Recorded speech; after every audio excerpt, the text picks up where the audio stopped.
नमस्कार दर्शक बंधु रंजिता साहू यूट्यूब चैनल को पुणी थे स्वागत करछि आउ एक नुआ भिडियो को केमती अच्छा आपण मैंने आशा करछि भल थे एमती भल रुहतु सुस्थ रुहतु सबल रुहतु आम प्रति एमती भल पाइबा रही था। तो प्रत्येक दिन इच्छा हम आपण मान लगी भिडियो बनवाई। तो आज भिडियो आपण मान रिक्वेस्ट भिडियो बहुत मात्रा कमेंट करते। तो चलते भिडियोटी बनवा आउ स्टार्ट करवा। जमीती कि आपण मैंने कमेंट करते कि आमे केमिति गोरा हबु। तो आपण तो बहुत गोरा अच्छा दीदी, तो आमे केमिति गोरा हबु निश्चित भाव में से टिप्स टी कहतु आमे से प्रोसेस करूँ। तो मु तो गोरा है भगवान को आशीर्वाद दोषरू गोरा है। तो ता माने नुहे जे मु गोरा है आपण मैंने भी गोरा हे। तथापि आमे चेष्टा करिबा घरे उपाय आपण मैंने भी केमिति गोरा हे पे कलारू गोरा हेबे। तो सही ट्रिक्स टी नहीं करी आछि। चलते भिडियो स्टार्ट करवा। भल लगे निहत लाइक करेंगे, शेयर करेंगे, कमेंट करेंगे। चैनल प्रथम आपण मानकु पहुँची जीव।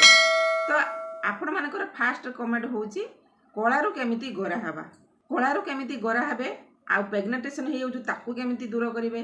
तो सही समस्या आमको निश्चित भाव में कहतु पिगमेंटेशन कहीं हुए। तो आपण माने बहुत मात्रा रे खरार बुलिले कि मुहर जत्न न नेले, अधिक मात्रा रे पानी न पीले, निद न हेले, तो यही सब प्रॉब्लम टी सृष्टि हुए। तो ता माने नुहे जे आमे मुहरे जत्न नबा नाही। तो आपण माने खास करी जेते बेले आपण मानकर फेस रे पिगमेंटेशन आरंभ होउची तो आपण माने कोन करिवे ना हटा को नेग्लेक्ट करबाटा स्टार्ट कर दियंती। तो नेग्लेक्ट मुट्टे भी करंतु। जदि आपण मानकर छोट व्रण बाहरची कि छोट कला दाग सृष्टि होउची तो ताको आपण माने भल करिया पय चेष्टा करंतु। नचेत आपण माने जो बाहर को जाउचंदी आपण माने टिके सनस्क्रीन यूज करंतु। जो मानकर सनस्क्रीन यूज करि पारु नाहंती तो आपण माने टिके घरे उपाय रेमेडी प्रस्तुत करके लगे कि बाहर को जातु। तो से सब समस्या टिके कम देखा जीवो। तो आज मु जो रेमेडी नहीं करी आपण मानक पय नहीं आसी बहुत कम मूल्य रे घरे जिनस रे आउ देखिबा अप्लाई मध्य करिबा।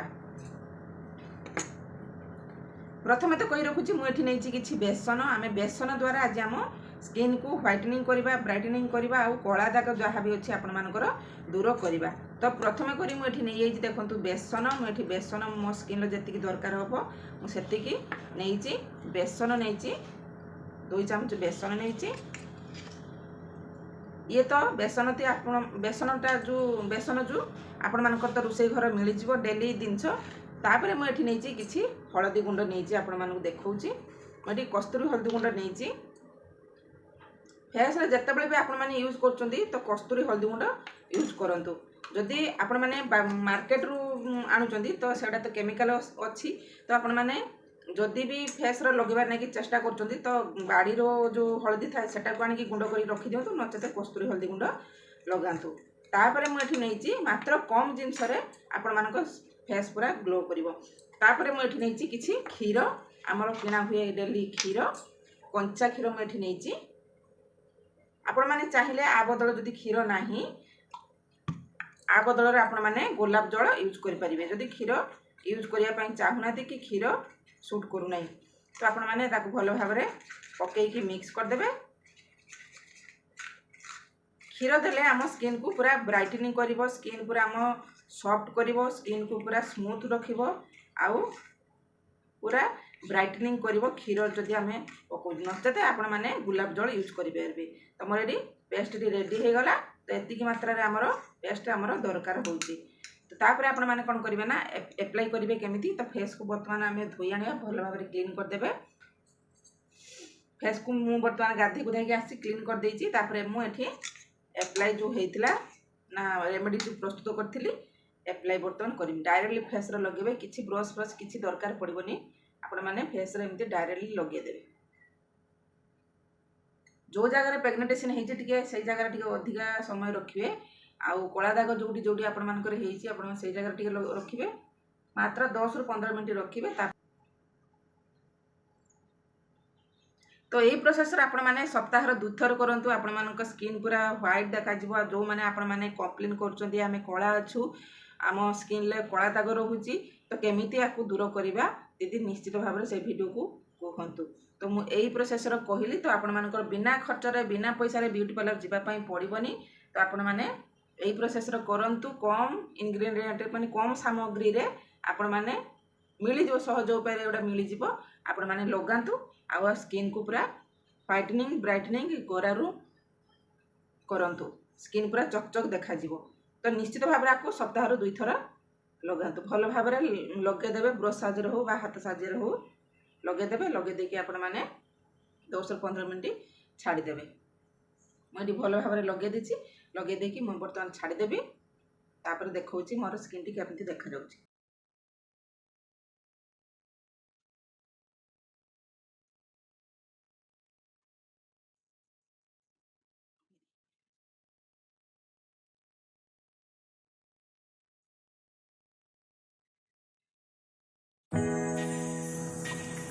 ତ ବର୍ତ୍ତମାନ ସାଙ୍ଗମାନେ ମୋର ଏଠି 10ରୁ 15 ମିନିଟ୍ ହେଇଗଲାଣି। ବେଶୀ ଶୁଖିବା ପାଇଁ ଦେବେନି, ନହେଲେ ସ୍କିନ୍ ପୁରା ଡ୍ରାଏ ହେଇଯିବ। ତ ଏଇ ଜିନିଷଟି ଆପଣମାନେ ରୋଷେଇ ଘର ମାନେ କାମ କରିବା କରତେ କରତେ ଆପଣମାନେ ବି ଲଗେଇ ପାରିବେ। କାହିଁକିନା ଆମର ବେଶୀ ଜିନିଷ ଏଥିରେ ଖର୍ଚ୍ଚ ନାହିଁ, ବେଶୀ ପଇସା ନାହିଁ, କିଛି ବେଶୀ ଟାଇମ୍ ଲାଗିବାର ନାହିଁ। କି ଯେହେତୁ ଆମର ସ୍କିନ୍ର କିଛି ଏଥର ଲଗେଇବାର ନାହିଁ। ଯେଉଁମାନେ ସିନା ଫେସିଆଲ୍ ଏକା କରନ୍ତି ସେମାନଙ୍କ ପାଇଁ ଟିକେ ଟାଇମ୍ ବାହାର କରନ୍ତି, 15 ମିନିଟ୍ 20 ମିନିଟ୍ କି ଘଣ୍ଟେ ଟାଇମ୍ ଦରକାର। ଏଟାରେ କିଛି ଆପଣମାନେ କାମ କରତେ କରତେ ବି ଲଗେଇକି ଆପଣମାନେ କାମ କରିପାରିବେ। ତ ବର୍ତ୍ତମାନ ମୁଁ ଏଠି 15 ମିନିଟ୍ ହେଇଗଲାଣି। ବେଶୀ ଡ୍ରାଏ ହେବା ପାଇଁ ଦେବେନି। ତାକୁ ଆପଣମାନେ କ'ଣ କରିବେ ନା ଏମିତି ମସାଜ କରି କରିକା ଆପଣମାନେ ସ୍କିନ୍କୁ ଯେଉଁଠି ଆପଣମାନଙ୍କର କଳା ଦାଗ ରହିଛି କି ପିଗମେଣ୍ଟେସନ୍ ରହିଛି, ଡାର୍କ ସ୍ପଟ୍ ରହିଛି, ତ ସେଇ ଜାଗାରେ ବିଶେଷ କରିକି ଆପଣମାନେ ମସାଜ କରି କରିକି ଏଇ ରେମେଡ଼ିଟିକୁ କାଢ଼ିଦେବେ। ବେଶୀ ଡ୍ରାଏ କରିବା ପାଇଁ ଦେବେ ନାହିଁ। ତ ବର୍ତ୍ତମାନ ଦେଖିପାରୁଥିବେ ମୋର ସ୍କିନ୍ଟି କେମିତି ମସାଜ କରୁଛି ସବୁଆଡ଼େ। ତ ସେଇ ପ୍ରୋସେସରେ ଆପଣମାନେ ସବୁଆଡ଼େ ମସାଜ କରି କରିକି ରେମେଡ଼ିଟିକୁ କାଢ଼ିଦେବେ। ତାପରେ ଆପଣମାନେ ନର୍ମାଲ୍ ୱାଟରରେ ଧୋଇଦେବେ। ବେଶୀ ରଗଡ଼ିକି ଆପଣମାନେ ମସାଜ କରିବେ ନାହିଁ, ନହେଲେ ସ୍କିନ୍ ଆମର ଯାହା ବି ଟିକେ ଥିବ ସ୍ପଟ୍ ଥିବ ତ ବେଶୀ ଅତ୍ୟଧିକ ହେଇଯିବ, ବେଶୀ ହେଇଯିବ।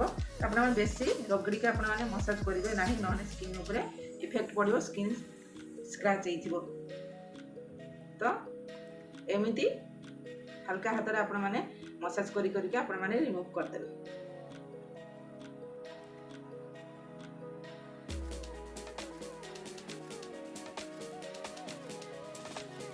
ସପ୍ତାହରେ 2 ଥର ଏଇ ଜିନିଷଟିକୁ ଟ୍ରାଏ କରନ୍ତୁ। ଆପଣମାନଙ୍କର ସବୁ ସମସ୍ୟା ଫେସ୍ରେ ଯାହା ବି ଥିବ ଦୂର ହେଇଯିବ। ବେସନ ତ ଆମ ସ୍କିନ୍ ପାଇଁ ବହୁତ ଲାଭଦାୟକ। ଯେତେବେଳେ ଆମର ପୁରୁଣା ଲୋକମାନେ ତାଙ୍କର ବ୍ୟୁଟିସିଆନ୍ ମାନେ ଥିଲେନି, କିଛି ବି ଜିନିଷ ବିୟୁଟି ପାର୍ଲର ଏକା ଥିଲାନି, ତ ସେମାନେ ତ ସବୁବେଳେ ମୁଲତାନ ମାଟି ବେସନକୁ ୟୁଜ୍ କରିକି ସେମାନେ ସୌନ୍ଦର୍ଯ୍ୟତାକୁ ବଢ଼ାଉଥିଲେ। ଆଉ ହଳଦୀ ଆମ ସ୍କିନ୍କୁ ହ୍ୱାଇଟନିଂ କରିବ, ବ୍ରାଇଟନିଂ କରିବା ପାଇଁ ଆମେ ସବୁବେଳେ ହଳଦୀକୁ ବି ୟୁଜ୍ କରିଥାଉ। କ୍ଷୀର ବି ଆମ ସ୍କିନ୍ ପାଇଁ ବହୁତ ଲାଭଦାୟକ। ହ୍ୱାଇଟନିଂ କରିବା ସଙ୍ଗେ ସଙ୍ଗେ ଆମ ସ୍କିନ୍କୁ ପୁରା ସଫ୍ଟ ରଖିଥାଏ, ସ୍ମୁଥ୍ ରଖିଥାଏ। ତ ଏଇ 3ଟି ସାମଗ୍ରୀ ମିଶିଗଲା ପରେ ଆପଣମାନଙ୍କ ଚେହେରା ପୁରା ଚାଚନ ଲାଗିଯିବ। ତ ମସାଜ କରିଦେବେ ଆପଣମାନେ 5 ମିନିଟ୍ ମସାଜ କରିକି ଆପଣମାନେ ସ୍କିନ୍କୁ ଧୋଇଦେବେ। ତ ମୋର ଏଠି ମସାଜ ହେଇଗଲା। ତ ବର୍ତ୍ତମାନ ମୁଁ ସ୍କିନ୍କୁ ଧୋଇ ଆସିବି। ତ ବର୍ତ୍ତମାନ ମୁଁ ସ୍କିନ୍କୁ ଧୋଇ ଆସିଲି। ତ ଆପଣମାନେ ଦେଖିପାରୁଥିବେ ମୋ ସ୍କିନ୍ କେତେ ଦାଗର ଦୂର ହେଇଛି ଆଉ କେତେ ଗ୍ଲେଜ୍ କରୁଛି।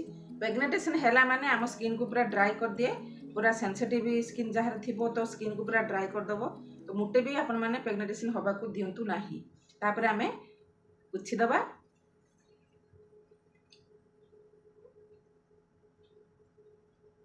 ତୁମ ସ୍କିନ୍ ଦେଖିପାରୁଥିବେ କେତେ ବ୍ରାଇଟ୍ ଦେଖାଯାଉଛି। ମୁଁ ସ୍କିନ୍ର କିଛି ବି ମେକଅପ୍ ନେଇନାହିଁ। ଆପଣମାନଙ୍କୁ ପ୍ରଥମରୁ ବି କହିଛି, ଯେଉଁମାନେ ମୋ ଭିଡ଼ିଓ ଦେଖିନାହାନ୍ତି ପ୍ରିଭିୟସ୍ ଭିଡ଼ିଓ ଦେଖନ୍ତୁ। ତ ପ୍ରଥମରୁ ବି ମୁଁ କହିଛି ମୁଁ କିଛି ମେକଅପ୍ ନିଏନି। ତ ମୋ ସ୍କିନ୍ ଦେଖୁଥିବେ କେତେ ବ୍ରାଇଟ୍, କେତେ ହ୍ୱାଇଟ୍ ଆଉ କେତେ କ୍ଲିନ୍ ଅଛି। ତ ଏଇ ପ୍ରୋସେସରେ ଆପଣମାନେ କରନ୍ତୁ। ବିନା ଖର୍ଚ୍ଚରେ ବିନା ମୂଲ୍ୟରେ ଆପଣ ବେସନର ହିଁ ସ୍କିନ୍କୁ ଠିକ୍ କରନ୍ତୁ। ପୋଛିଦେଲି, ଶୁଖେଇଦେଲି। ତ ତାପରେ ମୁଁ ଏଠି ନେଇଛି ଟିକେ ଗୋଲାପ ଜଳ। ଆପଣଙ୍କ ପାଖରେ ଯଦି ଗୋଲାପ ଜଳ ଅଛି ଲଗେଇ ପାରିବେ, ନହେଲେ ଏଲୋଭେରା ଜେଲ୍ ଯଦି ଅଛି ଲଗେଇବେ, ଆଉ ନହେଲେ ନାଇଟ୍ କ୍ରିମ୍ ଯଦି ଲଗାଉଛନ୍ତି ତାକୁ ଲଗେଇକି ଆପଣମାନେ ଛାଡ଼ିଦେବେ। ତ ଗୋଲାପ ଜଳଟା ଆମେ ଏମିତି ଲଗେଇ ଦେଇକି ଆମେ ଡାବ୍ ଡାବ୍ ଡାବ୍ ଡାବ୍ କରିଦେବା। ଆମ ସ୍କିନ୍ରେ ଯେମିତି ଏବଜର୍ବ କରିଯିବ। ତ ଆଶା କରୁଛି ଆପଣମାନଙ୍କୁ এই ଭିଡ଼ିଓଟି ଭଲ ଲାଗିଥିବ। ଯଦି ଭଲ ଲାଗିଥିବ ନିହାତି ଭାବରେ ଲାଇକ୍ କରିବେ, ସେୟାର କରିବେ, କମେଣ୍ଟ କରିବେ। ଆଉ ଚ୍ୟାନେଲରେ ଯଦି ନୂଆ ଅଛନ୍ତି ସବସ୍କ୍ରାଇବ୍ କରିକି ରଖିଥିବେ, ଯେତେବେଳେ ନୂଆ ନୂଆ ଭିଡ଼ିଓ ପକାଇବେ ନୋଟିଫିକେସନ୍ ଆପଣଙ୍କ ପାଖକୁ ସର୍ବପ୍ରଥମେ ପହଞ୍ଚିଯିବ। ତ କଳା ଲୋକ ଗୋରା এই ପ୍ରୋସେସର ହେଇଯିବେ ନିଶ୍ଚିତ ଭାବରେ, ମୁଁ ଗ୍ୟାରେଣ୍ଟି ଦେଉଛି। ସପ୍ତାହରେ 2 ଥର କରନ୍ତୁ ବା 15 ଦିନକୁ 2 ଥର କରନ୍ତୁ, ନିଶ୍ଚିତ ଭାବରେ ଦୂର ହେବ। ତ ଆଶା କରୁଛି ଆପଣମାନଙ୍କୁ এই ଭିଡ଼ିଓଟି ଭଲ ଲାଗିଥିବ। ତ ଭଲ ଲାଗିଛି ଯଦି ନିହାତି ଭାବରେ ଲାଇକ୍ କରିବେ, ସେୟାର କରିବେ, କମେଣ୍ଟ କରିବେ। ଆଜି ପାଇଁ ରହୁଛି, ପୁଣି ଦେଖା ହେବ ନେକ୍ସଟ ଭିଡ଼ିଓରେ। ରହୁଛି, ଧନ୍ୟବାଦ, ନମସ୍କାର।